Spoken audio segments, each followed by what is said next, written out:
karakter yang ada di dalam hati itulah kita sendiri yang bisa menilai Bapak Ibu, apakah kita sudah berintegritas atau belum, atau masih dalam proses Bapak Ibu.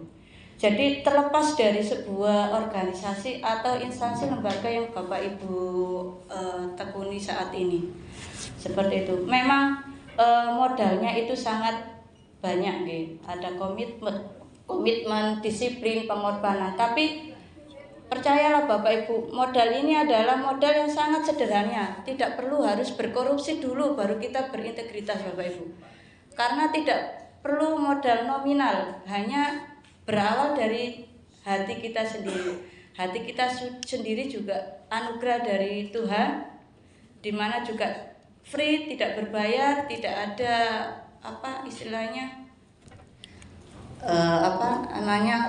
batasan-batasan, full power dari hati kita, gitu Bapak Ibu. Jadi bagaimana kalau kita tahu kamu integritas apa enggak, Anda integritas apa enggak, mereka integritas apa enggak, bisa dilihat dari hati mereka, sikap mereka, bagaimana cara melayani masyarakat dan lain sebagainya. Lanjut Mas. Baik, nah kaitannya dengan integritas Bapak Ibu, yaitu dari pikiran kita, hati kita, ucapan kita, dan langkah kita itu serasi, senada, seirama. Itu adalah poin penting daripada integritas. Seperti tadi, kalau kita mengatakan apakah kita pernah menyuap, nah minimal 3 dari salah satu adalah berupaya untuk mencegah dari suap itu. Misalkan dari pikiran kita memiliki niat saya mau menyuap, tapi hati kita sudah tergerak. Suap adalah hal yang tidak boleh dan dilarang. Nah, seperti itu ya. Jadi minimal dari keempat hal ini yang gratis ya, modal dari diri kita sendiri itu bisa berpengaruh, berpacu, berperang. Nah, tadi komitmen, pengorbanan dari diri kita sendiri itu yang menilai integritas kita. Lanjut Mbak. Baik Bapak Ibu, ini adalah 9 nilai anti korupsi menurut KPK, LSP KPK. Ada 9: kejujuran, kedisiplinan, tanggung jawab, kerja keras, sederhana, mandiri, adil, berani, dan peduli. Kesembilan ini Bapak Ibu sangat sempurna, nilai sempurna jika kita bisa melakukannya semuanya. Tapi namanya manusia pasti jalannya juga tidak selancar ketika kita naik pesawat aja masih ada gangguan gitu. Minimal salah 1, salah 2, atau salah 3 Bapak Ibu kita terapkan pelan-pelan dalam diri kita. Mana yang paling berat ya kita terapi terakhir. Yang paling mudah mana, misalkan kepedulian. Nah, kita peduli.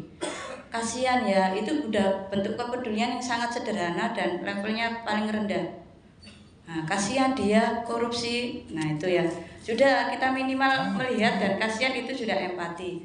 Naik level menjadi berani berbuat, bertanya dan lain sebagainya. Naik level menjadi dan seterusnya Bapak Ibu. Hingga naik level yang paling tinggi adalah jujur. Kalau jujur sudah kita dapati, insya Allah dari 8 ini semuanya beres. Ya, level tertinggi dari nilai integritas anti korupsi itu ada di nilai kejujuran Bapak Ibu. Lanjut. Nah, ini dari 30 bentuk korupsi Bapak Ibu di Indonesia, ada 7 kelompok besar. Yang pertama berkaitan dengan kerugian keuangan negara. Ini menjadi level tertinggi Bapak Ibu. Mengapa demikian? Ya karena kalau apapun yang berkaitan dengan keuangan itu pasti sangat vital sangat harus berhati-hati. Selisih 1 nominal saja sudah berantakan, apalagi ketika pelaporan, anggaran tidak bisa kembali. Makanya kita harus berhati-hati Bapak Ibu. Yang kedua, suap menyuap. Nah, suap menyuap ini kaitannya tawar menawar dan lain sebagainya. Kemudian penggelapan dalam jabatan.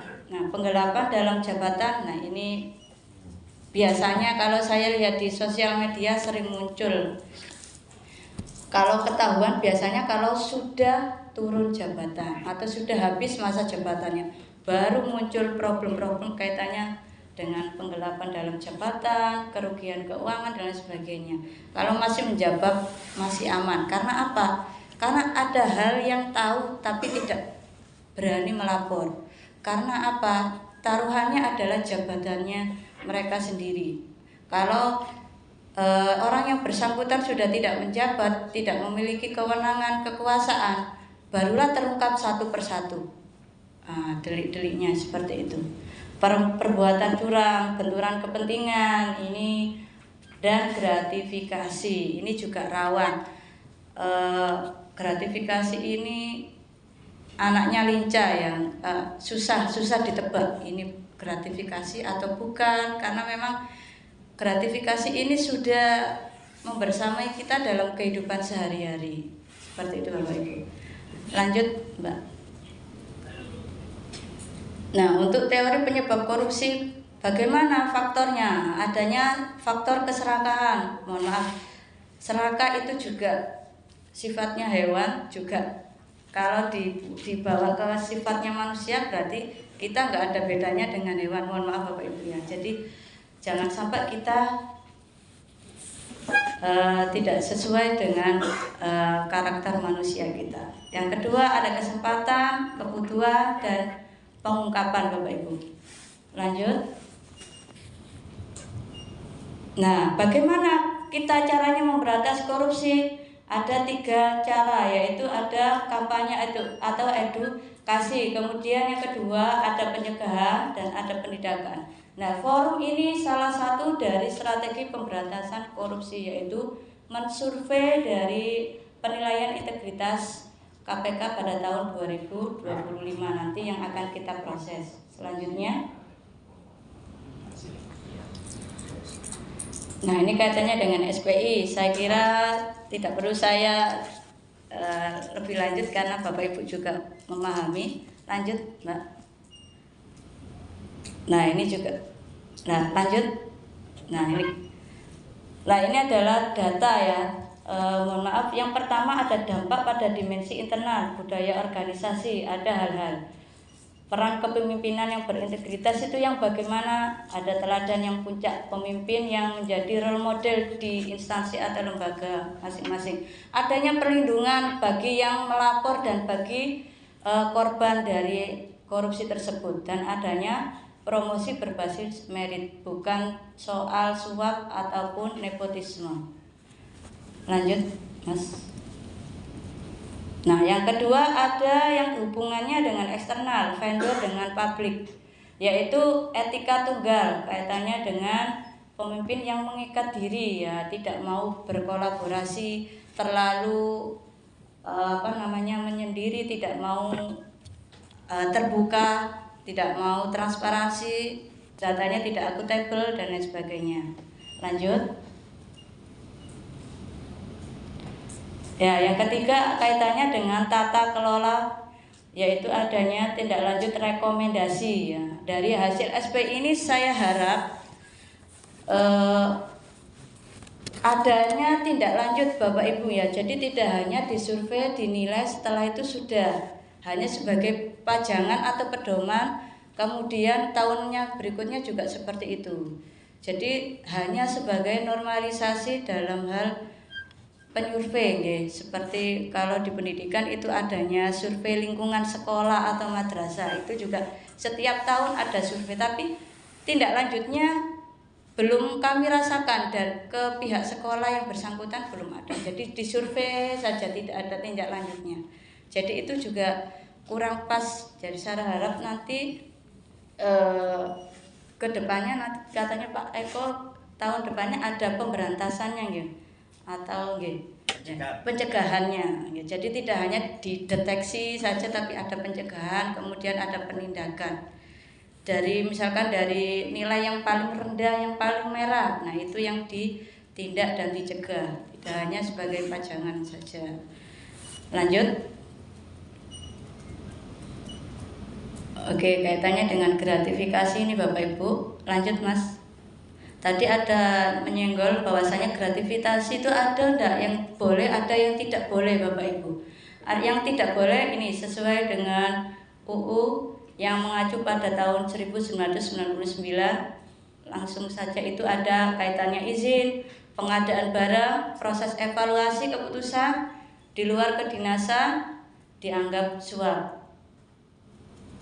Lanjut. Dan ini adalah tabel yang diperbolehkan diterima, pengecualian kalau dilaporkan, yaitu pemberian kedinasan dan resmi. Tadi yang daerah Madura memberikan buah tangan atau oleh-oleh, lah itu ada syarat dan batasan utama sesuai dengan undang-undang seperti itu Bapak Ibu. Ada hadiah antar instansi itu diperbolehkan dengan catatan seperti itu. Kehidupan sosial yang wajar. Nah, kemudian adanya istilahnya boho ya, kalau di pernikahan, kelahiran, khitanan itu kan sudah di luar kedinasan Bapak Ibu, jadi diperbolehkan. Kemudian ada diskon voucher itu juga di luar kedinasan, dan makan minum yang wajar. Nah, tidak hura-hura itu juga bagian dari gratifikasi atau hadiah yang diperbolehkan Bapak Ibu. Lanjut. Ya, ini adalah laporan survei integritas di Kabupaten Jombang tahun kemarin Bapak Ibu, dan penilaian integritas di satuan pendidikan di tahun 2024. Lanjut Mas, nanti bisa dibuka. Nah, ini saya mengutip dari mantan Perdana Menteri Tiongkok, pemimpin yang sangat. Sediakan 100 peti mati, 99 untuk para koruptor dan 1 untuk saya bila saya korupsi. Lanjut, yang di Indonesia juga ada Bapak Ibu. Nah, Bapak Ibu mengenal tokoh ini? Bosnya Jaksa. Iya, ini salah satu juga role model di Indonesia. Ternyata masih ada 1 dari jutaan penduduk Indonesia yang masih integritasnya tinggi. Lanjut. Sudah, itu dari saya. Mohon maaf bila ada kesalahan. Di sini kami juga belajar dengan Bapak Ibu, membersamai Bapak Ibu. Semoga apa yang saya sampaikan menjadi bahan untuk bisa didiskusikan bersama. Sekian dari saya. Wassalamualaikum warahmatullahi wabarakatuh. Waalaikumsalam. Waalaikumsalam warahmatullahi wabarakatuh. Terima kasih Mbak Riza. Iya, sama-sama. Konsepnya hidup itu adalah investasi, semakin besar, semakin banyak, semakin besar investasi. Iya, leres. Investasi bisa, investasi berbeda tapi bisa